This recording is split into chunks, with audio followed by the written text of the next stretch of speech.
Bismillahirrahmanirrahim.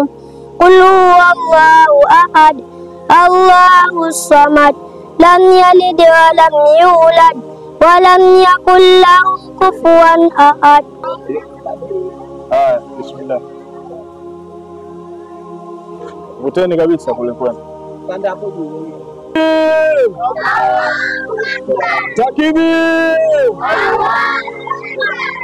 Assalamu alaikum warahmatullahi taala wabarakatuh. Kwa jina naitwa Tatu Nasoro Salimu, mkazi wa Kinuni. Changamoto yetu iliyopo hapa, tulikuwa na changamoto ya maji. Maji ya zawa hayapo, twakesa pale to na hao siku waliokuja wetukutia pale maji hamna. Kisima cha kule ndio hivyo, tukenda kuna kutu zaelea twarudi na ndoo.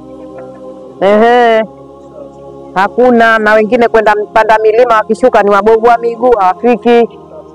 Lakini sasa hivi mashallah wenzetu washatuletea maji haya hapa, tuyatunze, tuyaenzi, tusiamwage huko. Tuwashukuru waliotuletea huu mradi. Mwenyezi Mungu awajalie, watie imani hiyo na wengine wende. Assalamu alaikum warahmatullahi wabarakatuh.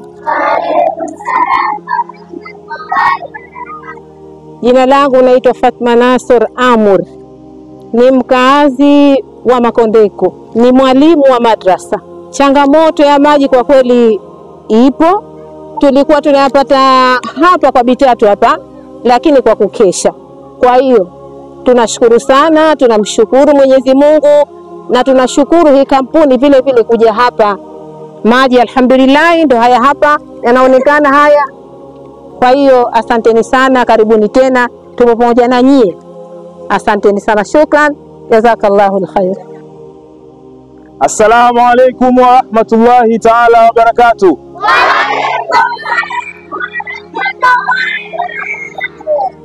Jamani, mimi naitwa Hamisi Saidi Hincha, nafanya kazi na shirika la The Umma Project, makao yetu makuu yako Dodoma.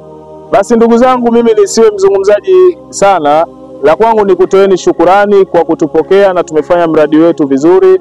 Sasa Tatu huku kwenye mnara pamoja na hizi koki, hizi ni jukumu la jamii. Mambo mawili tu, wala hatutaki vitu vingi. Maji yao yanatoka na mabango hayatoki. Kwa kama kuna changamoto yoyote, maji hayatoki yana nini, tupigiwe simu. Basi mimi nisiwe mjuzi wa kusema sana, niwashukuruni sana, na kwa kuishia hapa nasema hadha, assalamu alaikum wa rahmatullahi wa barakatuh.